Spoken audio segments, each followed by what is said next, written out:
Buenas noches y bienvenidos a Sala de Prensa de Noticias Caracol Ahora. El hackeo a varias cuentas de Twitter de distintas empresas y personalidades del mundo como Apple, Bill Gates, Joe Biden y Barack Obama puso de nuevo el foco de atención en la seguridad de las redes sociales, especialmente de esta plataforma en cuestión, de Twitter. Más allá del hackeo en sí, se abren muchas dudas sobre los alcances que podrían tener nuevos ataques de esta clase. Por eso, para hablar de sus implicaciones, hemos invitado a José Carlos García. Él es director digital de Blue Radio. José Carlos, bienvenido a Sala de Prensa de Noticias Caracol Ahora. ¿Cómo está? Daniela, muchas gracias. Buenas noches. José Carlos, ¿qué fue lo que pasó aquí? ¿Cómo se dio este hackeo? Y más teniendo en cuenta que no fue por medio de las contraseñas de cada una de las cuentas afectadas. ¿Qué pasó? Eso es muy importante, Daniela, porque lo que usted dice es cierto. No vulneraron los teléfonos, ni las cuentas, ni los correos de ninguna de estas personalidades. Lo que hicieron fue que atacaron a la plataforma globalmente.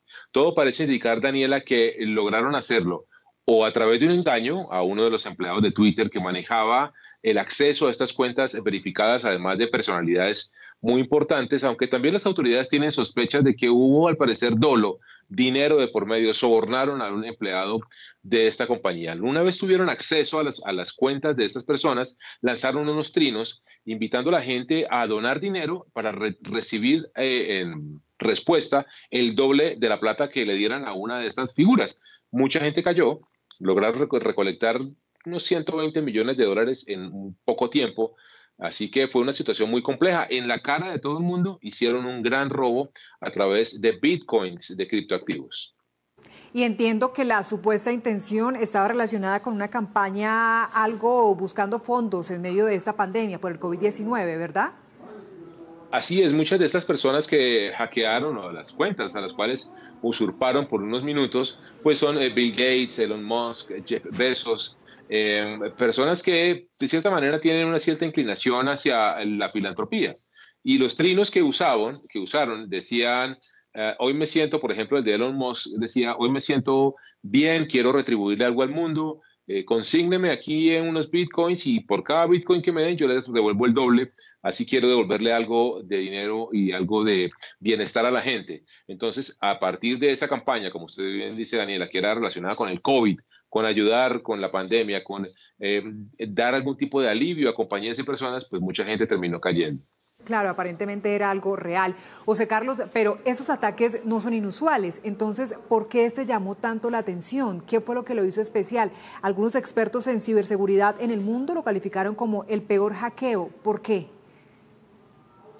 Básicamente, Daniela, porque normalmente las filtraciones, el robo de perfiles y todas las situaciones de ciberseguridad se dan por nosotros, los usuarios, porque a nosotros nos engañan, porque cometemos algún error, porque nos descuidamos y somos de cierta manera los culpables. En este caso puntual, hackearon a la plataforma, al corazón del sistema de Twitter. Además, al parecer con la connivencia, todavía faltan que las investigaciones lo terminen de corroborar, pero con la connivencia o la participación incluso de personas de la plataforma de Twitter internamente. Y eso pone muy en entredicho todo, además porque es muy desolador saber que por más que uno cuide su cuenta, estos son perfiles que tienen una altísima protección, verificaciones, eran además perfiles que para poder acceder hay dobles contraseñas, hay una cantidad de cuidados, nada de eso sirvió, nada. Lograron filtrarse, lograron usurpar cuentas atacando directamente a la plataforma de Twitter, lo cual hace grave y muy complicado este tema. Increíble lo lejos que llegaron. Y más allá de reconocer la falla y abrir una investigación, ¿qué acciones podría tomar Twitter para blindarse a partir de ese momento? Pues mira, han dicho muchas cosas los de Twitter, están bastante, yo diría, golpeados. El reconocimiento del error, haber dicho que efectivamente cayeron víctimas de esta situación, pues hizo que definitivamente el golpe, digamos, a la reputación de la marca sea total. Porque Twitter, sabe usted, Daniel, y lo saben nuestros televidentes y nuestros visitantes en digital, pues es una plataforma casi que de activismo. Ahí hay mucha gente que hace política, hay muchos grupos de interés, de opinión. Y parte de lo que ha cultivado y construido Twitter es eso, preservar el buen nombre, preservar la identidad, la seguridad de las cuentas, que la gente tenga libertad de expresión, libertad de prensa y cosas de ese estilo. Y pues con esto uno podría decir, Dios santo, o sea, En algún momento un régimen podría atacar nuevamente Twitter y tal vez silenciar a voces en contra, o podría darse un nuevo engaño y tal vez poner a un presidente de la República de un país declarándole la guerra a otro, o podría esto generar tal vez un tema de crisis financiera, que de pronto alguien dijera, se quebró el Banco Central de Colombia, y una cuenta como la del presidente, de pronto, poniendo un ejemplo extremo, que pudieran filtrar cuentas de ese nivel y pudiesen generarse problemas serios, muy, muy graves. Claro, ni pensarlo y todo lo que podría generar en cuestión de segundos. Pero además de lo que nos está mencionando, lo que nos está explicando José Carlos, con ataques como estos es inevitable que uno piense en las elecciones presidenciales de noviembre en Estados Unidos. Muchos incluso de los que recibieron ese ataque, de los que fueron hackeados, pues traen también candidatos, son candidatos. ¿De qué manera podrían volver a jugar un papel en los comicios? Pues es fundamental. Recuerde usted que muchas de las personas se alimentan de información, contenidos, construyen su opinión, construyen su decisión electoral a partir de lo que reciben en las redes sociales. Es inevitable. Así que aquí hay precisamente, y lo comenta usted, un punto muy importante, y hay que entender cómo y qué va a hacer Twitter, qué va a hacer Facebook, qué van a hacer estas redes sociales para garantizar que haya una fiabilidad de que las cuentas que están hablando, de que los medios de comunicación que están comunicando e informando, de los grupos de interés civiles, sociales y demás que confluyen en esas plataformas, pues realmente sean los que son, que no sean filtraciones, que no vayan a usarse estas iniciativas o estas fallos de seguridad para una manipulación aún peor de la que hemos visto con anterioridad, que pasa por culpa o por efecto más bien de las redes sociales. Además que mucha gente también se puede escudar, ¿no? Veámoslo también desde el otro lado. Me hackearon, Sí. no fui yo, esto que dije no lo quise decir.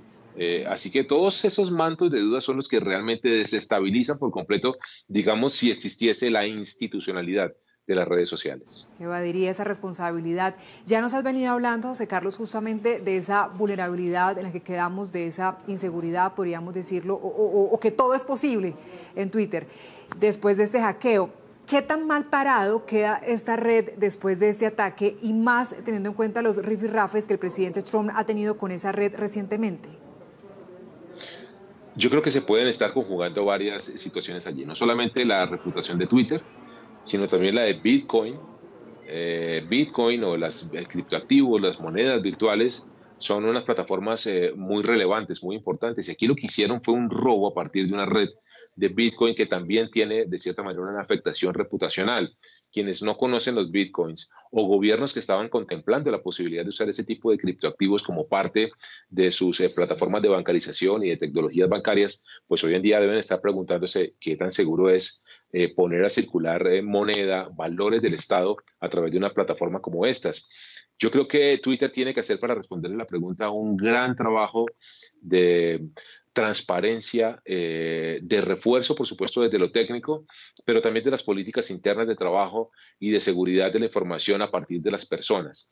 Porque nuevamente la tecnología no es 100% infalible, y menos cuando hay una falencia humana, que es lo que parece hubo aquí en Twitter. Bien sea porque alguien se equivocó, digamos, sin dolo, y cometió un error, de pronto le dio clic a un enlace que le llegó al chat o al correo, y ahí los hackers lograron y le tomaron control, y era una persona que se encargaba de las cuentas más importantes. Esto hizo de pronto elucubrando al respecto. O puede ser alguien que cayó como ser humano ante una tentación de un soborno y le permitió a un hacker entrar y hacer lo que hizo. Así que aquí hay una gran preocupación y un gran reto que tiene Twitter para demostrar que todas esas situaciones, todas esas dudas que tenemos van a quedar correctamente solventadas. José Carlos, hablando justamente de los interrogantes que dejó este hackeo, el diario El País de España se preguntaba en su artículo sobre esto que pasó. ¿Qué hubiera ocurrido si en lugar de una estafa las cuentas se hubieran puesto a hablar de guerras, de amenazas? El riesgo sería al más alto nivel. ¿Usted qué piensa de esto?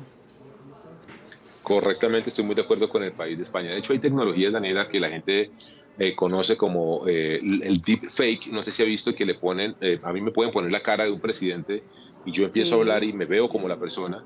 Esas tecnologías, estas situaciones, por ejemplo, de la usurpación, de no saber, mejor dicho, cuando hay una inestabilidad, digámoslo, social, colectiva, de ver y entender, es claro y es verdad lo que está pasando en la red social, de qué manera la gente puede entender que es efectivamente el que dice que está hablando el que está hablando, el que está informando, el que está emitiendo algún tipo de comentario a través de un perfil social. Eso genera una inestabilidad muy profunda, muy preocupante, porque como dice este informe del País de España, y también se lo comentaba yo, en minutos puede desatarse un gran conflicto, una gran situación muy peligrosa y caótica por eso, porque imagínese usted que la cuenta de Donald Trump le declarase la guerra o dijese que está en este momento invadiendo Venezuela. ¿Qué podría pasar en un caso hipotético? O no sé, el Medio Oriente, temas con Rusia, Siria, cosas de ese estilo son muy peligrosas, muy riesgosas, y aquí está la importancia de que las redes sociales se manifiesten muy rápidamente. Claro, muy, muy peligrosas todas esas hipótesis. Y finalmente, José Carlos, desde su experiencia, usted que está todo el tiempo pues, con este tema, nos gustaría que nos diera recomendaciones para nuestros televidentes, para quienes están conectados con nosotros. ¿Cuáles son esos errores más comunes que seguimos cometiendo frente a la seguridad de nuestras redes sociales? Son, digamos, tres grandes etapas. La primera, uno tiene el control y la posibilidad de definir qué comparte con la red social, qué tipo de información mía personal pueden, digamos, seguir, trazar, revisar y monitorear las redes sociales. Entren, revisen en las opciones de privacidad, de seguridad, qué tipo de información pueden tomar de ustedes y cuáles no. Lo segundo, todas las redes sociales ofrecen un sistema de verificación de 2 fases o hasta 3 fases. Y es decir, no solamente hay que poner una contraseña, sino también tal vez de pronto recibir un código a través de un mensaje de texto o a través del correo electrónico. Esas verificaciones dobles o triples hacen un poco más difícil el trabajo para unos delincuentes que pudiesen hacerse de pronto mi contraseña. Cuando intenten entrar, les va a pedir un código que llega solo a mi celular y ahí habría una mayor seguridad. Y lo tercero, desconfiar. En el buen sentido lo digo. Los expertos en seguridad informática tienen una frase que es muy chistosa. Dicen, el principal hueco de seguridad de todo sistema informático está entre la pantalla y el teclado. Es decir, y la silla, perdón, entre la pantalla y la silla. O sea, nosotros somos las personas el principal hueco de seguridad. ¿Por qué? Porque nos mandan un enlace que dice, prueba esta aplicación para ver cómo te ves de viejo. O mira las fotos de la modelo en la playa. O mira quién está viendo tu perfil de WhatsApp. Cosas de ese estilo. Y todos esos códigos, todas las cosas que uno le da clic en el WhatsApp, en el chat o en el correo, terminan inyectando y permitiendo la entrada de los delincuentes.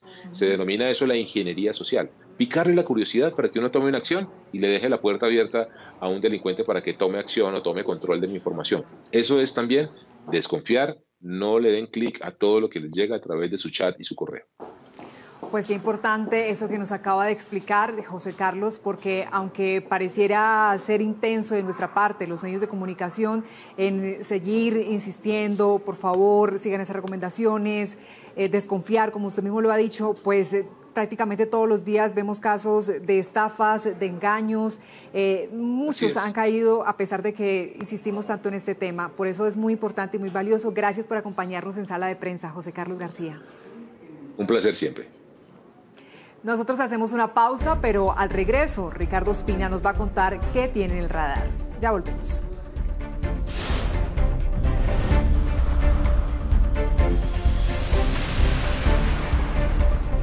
Seguimos en Sala de Prensa de Noticias Caracol Ahora. Gracias por continuar con nosotros. Es momento del radar de Ricardo Ospina, que hoy hace referencia a una de las noticias del día. El gobernador Aníbal Gaviria seguirá detenido. Así lo dijo la Corte Suprema, pues el alto tribunal se abstuvo de tumbar la detención preventiva que le impuso la Fiscalía a pesar de los pedidos de su defensa y de la Procuraduría. Los detalles, vamos entonces con Ricardo Ospina, director de Servicios Informativos de Blue Radio. Ricardo, buenas noches y adelante.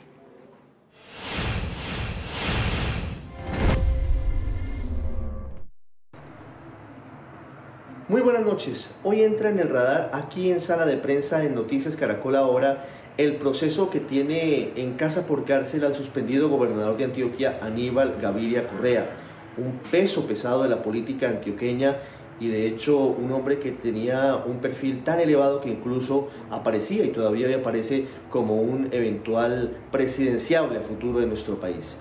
Y hablamos de este caso porque en las últimas horas la Corte Suprema dejó en firme la detención domiciliaria al suspendido gobernador Gaviria, es decir, que tampoco puede regresar a su cargo a lidiar la pandemia del coronavirus, porque sustenta su decisión en 5 argumentos, que son los siguientes. El primero, dice la Corte Suprema, que efectivamente debía ser procesado el doctor Gaviria por el sistema penal antiguo y no por el sistema oral acusatorio como lo estaba pidiendo su defensa. Segundo, porque la gravedad de los delitos que habría cometido Aníbal Gaviria, peculado por apropiación a favor de terceros y celebración de contratos sin el cumplimiento de requisitos legales. En el contrato para la construcción de la Troncal de la Paz en el año 2005, cuando fue gobernador de Antioquia, son lo suficientemente graves como darle eventualmente una pena de prisión superior a los 4 años de cárcel. Y por eso la medida de aseguramiento era absolutamente conducente, con detención preventiva. El tercer punto, según la Corte Suprema, es que la Fiscalía dio todas las garantías a Aníbal Gaviria y de hecho incluso lo escuchó en diligencia indagatoria. Y los dos últimos puntos son fundamentales. Primero porque la Corte Suprema señala que el hecho de que no hubiese valorado tan positivamente la Fiscalía los testimonios de 5 personas, entre ellas quien fuera secretario de Infraestructura del doctor Gaviria y uno de los contratistas de la familia Solarte, pues básicamente obedece a que ellos eventualmente pueden tener que responder ante la justicia más adelante y por eso sus versiones podrían favorecer indirectamente al gobernador Aníbal Gaviria. Y el quinto punto es crucial porque la Corte Suprema señala que efectivamente la Fiscalía tiene razón porque estando hoy en la gobernación de Antioquia, Aníbal Gaviria replicó el mismo modelo que tuvo en 2005, es decir, la creación de un comité de infraestructura en el que delegó todas las responsabilidades, lo que según la Fiscalía lo llevó a cometer presuntamente los delitos que hoy son investigados. Gracias, Ricardo. Pues son entonces los argumentos en detalle que ha presentado la Corte Suprema de Justicia para mantenerse en esa decisión. Recordemos, el suspendido gobernador de Antioquia, Aníbal Gaviria, permanece detenido. El alto tribunal se abstuvo de tumbar la detención preventiva que le había impuesto la Fiscalía, a pesar, reiteramos, recordemos, de los pedidos de defensa, pero también de la Procuraduría. De esta manera llegamos al final, ya viene el programa Signo Pesos. Gracias a ustedes por acompañarnos. Recuerden, somos Sala de Prensa de Noticias Caracol Ahora. Buenas noches y que descansen.